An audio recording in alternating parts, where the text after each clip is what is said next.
Bonjour et bon début de week-end. Nous sommes déjà le vendredi. J'ose croire que les choses sont bien passées de votre côté. Vous savez, moi, je prépare les obsèques de papa la semaine prochaine. Je suis venu ce matin pour dire à tous ceux qui regardent cette vidéo que la peur est un cancer pour votre vie. La peur est un cancer pour votre vie. La peur que vous voyez là est ce qui détruit les vies. C'est la peur qui nous empêche de faire tout ce que nous avons à faire. C'est la peur qui nous empêche d'évoluer. C'est la peur qui nous empêche de nous sentir libres. C'est la peur qui nous empêche de nous libérer. C'est la peur qui nous empêche même de construire des projets. Lorsqu'on a peur de tout. C'est-à-dire que lorsqu'on développe le sentiment de peur, on commence à avoir peur de la mort. Et lorsqu'on commence à avoir peur de la mort, on commence à avoir peur de la vérité. Lorsqu'on commence à avoir peur de la vérité, on commence à avoir peur de la justice. Il y a beaucoup de personnes qui vivent dans des conditions insupportables, dans les couples, dans les entreprises, dans les sociétés, qui ne s'en sortent pas, qui ont fait beaucoup de choses qui n'ont pas marché. Mais ils ont peur de quitter. Ils ont peur de lâcher. Ils ont peur de ce que les gens vont dire. Ils ont peur de parler et d'aller en prison. Ils ont peur. Ça dit que lorsqu'on a peur, on n'y réussit rien. Le Cameroun souffre comme ça parce que le peuple a peur. Le peuple a peur des coups de fouet. Le peuple a peur d'aller en cellule. Le peuple a peur de la prison. Le peuple a peur de mourir. Et lorsqu'on a peur de mourir, on meurt étant vivant. On meurt étant vivant parce que lorsqu'on a peur d'aller affronter les abeilles, on meurt par défaut de miel. Lorsqu'on a peur d'aller affronter la police, voilà, on meurt dans les caraboutes, on meurt dans le marécage, on meurt dans le sous-emploi, on meurt sans électricité, on meurt devant un hôpital. Parfois, on meurt au désert, on meurt dans la Méditerranée, juste parce qu'on a peur. Donc vous devez être des personnes courageuses si vous voulez faire de grandes choses. Vous allez vous en rendre compte lorsqu'il y a marche de contestation. La plupart des marcheurs sont des personnes qui mangent bien. Vous vous êtes déjà posé cette question? Que pourquoi ceux qui luttent pour les libertés sont ceux qui ont à manger? Pourquoi ceux qui luttent pour les libertés sont la plupart des temps ceux qui ne manquent pas? Donc qui ont le minimum vital. Et vous vous dites, mais si j'avais même ce minimum vital, je n'allais plus me battre. Parce que c'est ça que je veux. Si j'avais le peu qui me permet de payer ma maison sans problème, de nourrir ma femme, d'envoyer mes enfants à l'école, de soigner ma famille, j'allais rester tranquille. Pourtant, non. Lorsqu'on a peur de souffrir, on commence même par souffrir de la peur. Lorsqu'on a peur d'échouer, on n'entreprend rien. C'est-à-dire que tous ceux que vous les voyez avec les grosses entreprises sont des personnes qui n'ont pas peur. C'est pour ça que lorsqu'ils ont leur argent, ils risquent. Ils n'ont pas peur d'échouer. Ils n'ont pas peur de ce que les gens vont dire lorsqu'ils vont échouer. Ils n'ont pas peur que le 1 million de capital se retrouve à 0 francs. Ceux qui ont libéré le monde n'ont pas peur. Mandela n'avait pas peur d'aller en prison. Parce que si Mandela avait peur d'aller en prison, l'Afrique du Sud serait encore sous apartheid. Ounyobe n'avait pas peur d'affronter l'armée coloniale française. Le Cameroun serait encore une plantation coloniale si Ounyobe, Ouandji, Osende Afana et toutes ces personnes-là avaient peur. Vous voyez, mon papa, lui, il a vécu jusqu'à 90 ans. Pourtant, il a résisté, il a toujours les traces des fouets sur son dos. Il n'avait pas peur. On l'avait amené à l'église, selon ce qu'il nous dit. On l'obligeait à se convertir en chrétien. Il refusait, on les fouettait pour qu'il soit converti. Il a dit, je ne me convertirai jamais, je vais croire à mes ancêtres. C'est ce que mon papa m'a légué, c'est ce que le papa de mon papa m'a légué, et c'est ce que le papa de mon papa a appris à son papa, ainsi de suite. Il a été fouetté, mais il a refusé, il a préféré aller en prison que de se convertir en chrétien. Et c'est pour cette raison que ma famille n'est pas chrétienne. Ma famille est restée dans la tradition ancestrale. On est resté dans notre culture. Alors si mon papa avait peur de mourir, de fouet, il se serait converti en chrétien aujourd'hui, je devrais chanter dans les églises et dire que je le fais volontiers. Que c'est parce que je veux, que c'est mon choix. Ça ne devrait pas être mon choix. Ça devrait être le fruit de la peur. Il y a beaucoup d'entre nous que les pères sont arrivés à Douala. Le pays avait encore les capacités de lancer une économie qui réussissait parce qu'Aïdjo était au pouvoir. Et ils ont eu peur de commencer. Aujourd'hui, les enfants en payent le prix. Donc lorsque vous avez peur de vous sacrifier pour ce que vous trouvez juste et utile pour votre vie, vous transmettez à vos enfants, à votre descendance, les combats qui sont les vôtres. Vous avez peur de lancer votre projet. Vous avez peur de lancer une entreprise. Vous avez peur de quitter un mari qui bat sur vous. Vous avez peur de quitter un patron qui vous méprise. Vous avez peur de quitter quelqu'un qui vous viole. Vous avez peur d'investir votre argent et que cela soit perdu. Vous avez peur d'affronter la police de Paul Biya.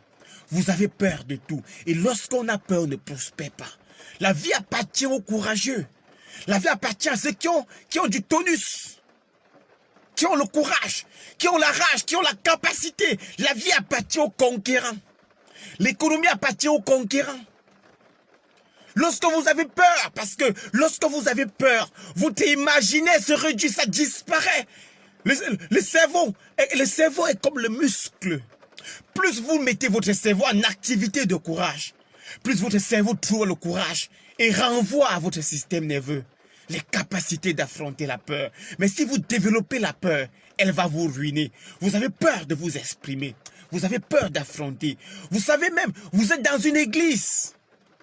Vous savez que le pasteur a violé un fidèle que vous connaissez. Vous savez que le pasteur, le prêtre, a couché avec la femme de votre frère, de votre cousin, de votre soeur en Christ, de votre frère en Christ. Mais vous avez peur de quitter l'église. Parce qu'on vous a dit, si vous quittez, vous irez en enfer. Et on conquiert le monde en installant la peur. Lorsque vous avez peur, ça vous arrive. Vous avez vu avec le coronavirus.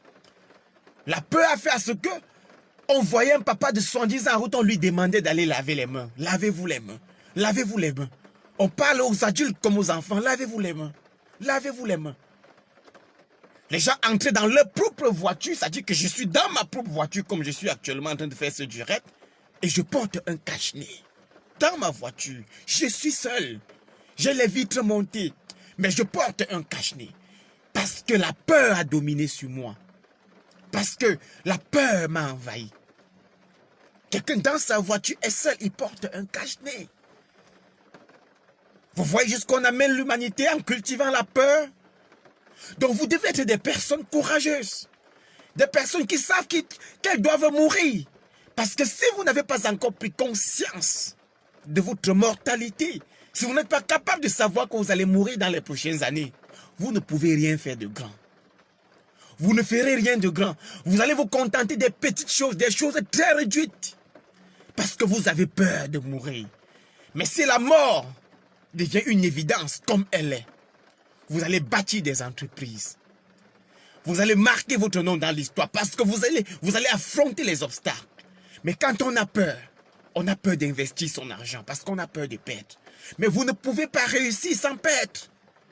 Parce que c'est l'échec qui vous donne la première leçon. Vous voyez un peu, c'est l'échec qui vous donne la première leçon. Lorsqu'on est un politique activiste, lorsqu'on va en prison et qu'on est courageux, on reçoit un mental de fait, on réoriente ses combats. On sait ce qu'on doit faire. Parce qu'on a goûté à la douleur. On n'a pas peur de la douleur. Parce que la douleur nous arrive sans que nous ne soyons en prison. La douleur nous arrive sans que notre maison ne prenne feu. La douleur nous arrive quotidiennement dans notre vie. C'est une maladie, c'est un accident, c'est un être cher, c'est de l'argent que nous perdons. Vous voyez, c'est une trahison. Ce sont des sources de douleur, mais qui sont des douleurs inutiles. Des douleurs inutiles parce qu'elles ne débouchent sur aucune leçon. Si ce ne sont des leçons de commérage, de calomnie, de haine. Mais si toutes ces douleurs, vous les subissez, parce que vous avez affronté votre destin sur quelque chose d'utile pour votre communauté, vous sortez gagnant. Vous sortez gagnant. Malgré que vous avez perdu. En fait, vous tirez des leçons. Vous voyez un peu? Il y a des gens qui meurent au désert, mais qui ne peuvent pas faire une marche à Yaoundé, à Ndokoti. Parce qu'elles ont peur d'être fouettées par la police. Elles préfèrent abandonner le terrain de combat. Qui doit changer sa vie pour aller mourir au désert? Et pas te mourir dans la Méditerranée. À cause de la peur. Vous voyez un peu? Il y a des gens qui pensent qu'il y a une différence entre ceux qui sont en prison et eux qui sont en location dans une chambre en carabote où le bailleur vient toquer tous les matins. Ils pensent qu'il y a la différence entre les deux vies. Donc il y a quelqu'un qui pense que celui qui est à Newbel est moins mieux que lui, qui vit dans le marécage et qu'à chaque pluie, il doit tirer son lit à l'air. Non, vous êtes tous deux dans des prisons. Sauf que lui, parfois, il est dans une prison utile pour sa communauté. Toi, tu es dans une prison inutile. Inutile parce que tu as peur. Vous voyez un peu? Donc, vous devez développer le courage. La vie appartient aux courageux. Ce sont les courageux qui bâtissent le monde. C'est des personnes qui savent que le monde est fait de douleur. Oui, aussi parfois de joie aussi, mais aussi de tristesse. Ils savent que le monde est fait de sourires, oui, mais aussi parfois des pleurs. Mais si vous recherchez le sourire, le bonheur, l'amour, le plaisir, la jouissance, vous ne l'obtiendrez jamais. Vous ne l'obtiendrez jamais. Parce que toutes ces choses se trouvent dans la douleur. L'amour se trouve dans la douleur. Le plaisir se trouve dans la douleur. La jouissance se trouve dans la douleur. La richesse se trouve dans la douleur. La liberté se trouve dans la douleur. Tant que vous n'avez pas cultivé que toutes ces choses se trouvent dans la douleur, vous n'allez jamais obtenir. Pour obtenir l'amour, il faut accepter la douleur de la trahison. Pour obtenir l'argent, il faut accepter la douleur du travail. La douleur de la souffrance sur le soleil. La souffrance dans un magasin à fou. La souffrance des nuits sans dormir, devant un ordinateur, devant des partenaires qui ne nous comprennent pas. Parce qu'il faut gagner de l'argent, c'est beaucoup de douleur. Pour obtenir la liberté, il faut affronter la police, affronter la justice, affronter la dictature. Pour obtenir la liberté. Mais si vous avez peur, vous n'allez jamais connaître l'amour. Vous n'allez jamais connaître la richesse. Vous n'allez jamais connaître la liberté. Vous n'allez jamais connaître l'épanouissement si vous avez peur. Soyez des personnes courageuses, des personnes déterminées, des personnes qui affrontent le destin, qui n'ont pas peur. Vous voyez, qui giflent ceux qui les giflent, qui insultent ceux qui les insultent, qui arrachent le pain de ceux qui arrachent le pain. Des personnes qui revendiquent leur liberté, qui revendiquent leur position. Des personnes qui travaillent. Vous voyez, des personnes qui travaillent. Des personnes qui savent que tout ce que nous avons obtenu là peut tomber en une seconde. Et qu'il va falloir recommencer.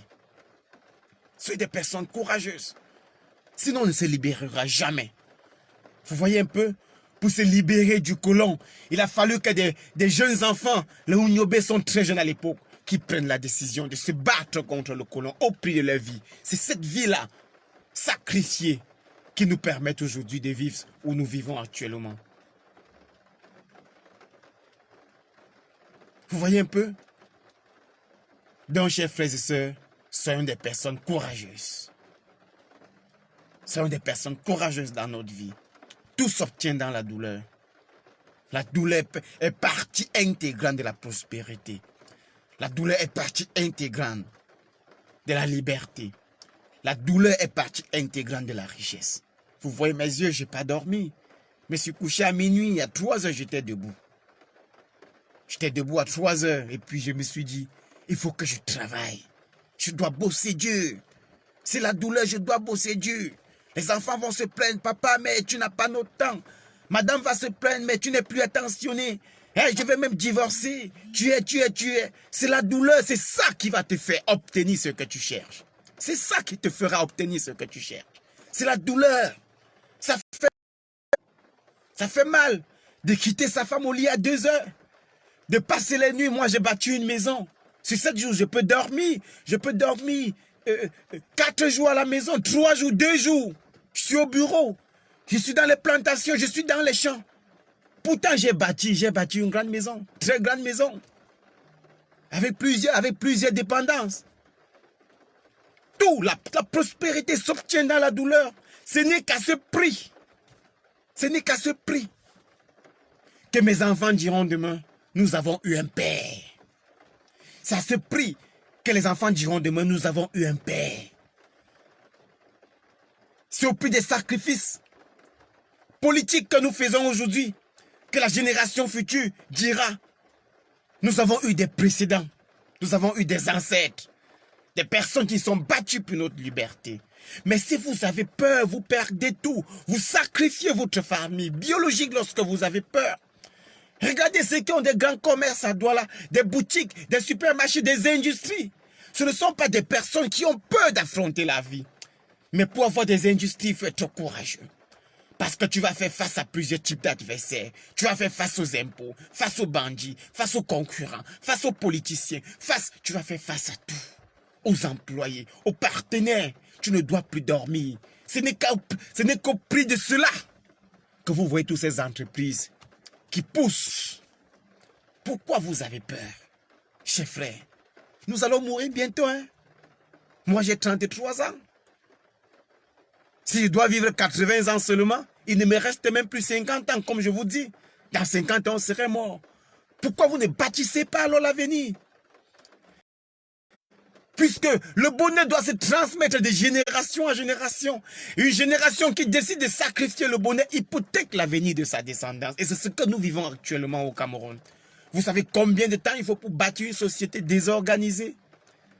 Vous pouvez imaginer que depuis le passage des colons, l'Afrique ne s'est plus jamais retrouvée sur le plan spirituel. Il faut des années, des siècles pour qu'on restaure nos humanités classiques. Pour qu'on restaure notre paradigme. Pour qu'on puisse construire une société fondée ontologiquement sur une vision. Mais les colons sont partis. Il y a plus de 60 ans déjà, pour certains pays. Rien n'a avancé pour nous. Parce que lorsque vous détruisez, ce que vous détruisez en 10 minutes pour bâtir, il faut des années, il faut des décennies. Et tout ce qui nous arrive, c'est le fruit de la peur. Les gars, n'ayez pas peur. Affrontez la vie. Affrontez vos projets. Affrontez ceux qui vous font du mal. Ne laissez pas la maison du ministre qui détourne des milliards pour aller brûler un voleur de bouteilles à gaz. C'est la lâcheté. C'est la lâcheté. C'est la lâcheté. C'est la lâcheté, les gars. Soyons des personnes courageuses. Hein? Des personnes qui affrontent la vie. Pour se libérer, il faut courageux. Pour se libérer, il faut du courage. Pour bâtir une famille, il faut du courage. Mais si vous n'êtes pas courageux, vous allez accoucher 8 enfants et 7 seront des chanvreux. Et la seule fille qui reste sera prostituée. Parce que vous avez peur d'affronter la vie. Vous avez peur. On va nous gouverner. Des photos nous gouvernent.